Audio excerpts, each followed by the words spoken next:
3 வீரர்கள் மீதான spot fixing புகார் குறித்து விசாரணை நடத்தும் பொறுப்பை ஊழல் தடுப்பு பிரிவு தலைவர் ரவி சவானியிடம் கிரிக்கெட் வாரியம் ஒப்படைத்துள்ளது. வீரர்கள் தவறு செய்திருப்பது நிரூபணமானால் அவர்கள் மீது கடும் நடவடிக்கை எடுக்கப்படும் என வாரிய தலைவர் சீனிவாசன் கூறினார். IPL போட்டிகளின் போது ஸ்பாட் பிக்சிங்கில் ஈடுபட்ட ராஜஸ்தான் ராயல்ஸ் அணி பந்து வீச்சாளர்கள் ஸ்ரீசாந்த், அஜித் சந்திலா, அங்கித் சவான் ஆகியோரை டெல்லி போலீசார் கைது செய்தனர். அது பற்றி ஆலோசிப்பதற்காக இந்திய கிரிக்கெட் வாரியத்தின் அவசர செயற்குழு கூட்டம் சென்னையில் உள்ள நட்சத்திர ஹோட்டலில் ஞாயிறன்று நடந்தது. கிரிக்கெட் வாரிய தலைவர் என் சீனிவாசன் தலைமையில் நடந்த இந்த கூட்டத்தில் வாரிய செயற்குழு உறுப்பினர்கள் கலந்து கொண்டனர். IPL தலைவர் ராஜீவ் சுக்லா பங்கேற்காத போதும் வீடியோ கான்பரன்சிங் மூலம் தனது கருத்துக்களை தெரிவித்தார். சர்ச்சைக்குரிய ராஜஸ்தான் ராயல்ஸ் அணியின் தலைவர், மேலாளர் ஆகியோரும் கூட்டத்தில் கலந்து கொண்டனர்.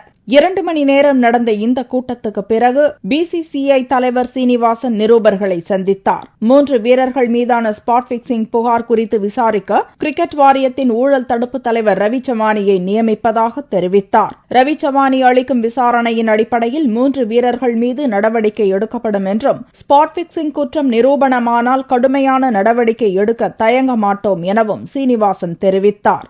Mr. Ravi Savani has been appointed as the commissioner to inquire into the allegations against these players, and his report will be placed before the disciplinary committee of the BCCI. So IPL பொறுத்தவரைக்கும் எந்த இடத்துல தவறு நடந்திருக்கு, YP சின்ஹாவும் Ravi சவானியும் என்ன அறிக்கை கொடுத்தாங்க, எந்த இடத்துல தவறு நடந்திருக்குன்னு சொல்றாங்க? இது அந்த பிளேயர் பண்ண தப்பு தானே. இது YP சிங் இல்லைன்னா ரவி சவானி என்ன செய்ய முடியும்? அந்த பிளேயர் கை நீட்டி பணம் வாங்கியிருக்கான்னு சொல்றாங்க. அதான் அவன் இண்டிவிஜுவலா அவன் தனிப்பட்ட முறையில் அவன் செய்திருக்கான்.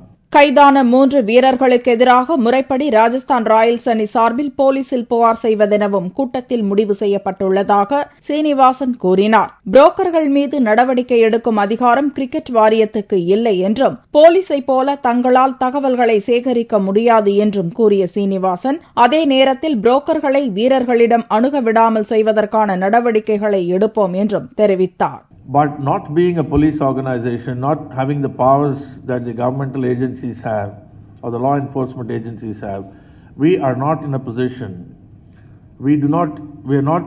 We are handicapped when it comes to control over bookies. இதுபோன்ற ஊழல்களை தடுக்க IPL போட்டிகளின் போது வீரர்களை மற்றவர்கள் அணுகுவதற்கு புதிய கட்டுப்பாடுகள் விதிக்கப்படும் என்றும், IPL-இல் ஆடும் ஒவ்வொரு அணிக்கும் BCCI-யின் ஊழல் தடுப்பு அதிகாரி ஒருவர் நியமிக்கப்படுவார் என்றும் சீனிவாசன் தெரிவித்தார்.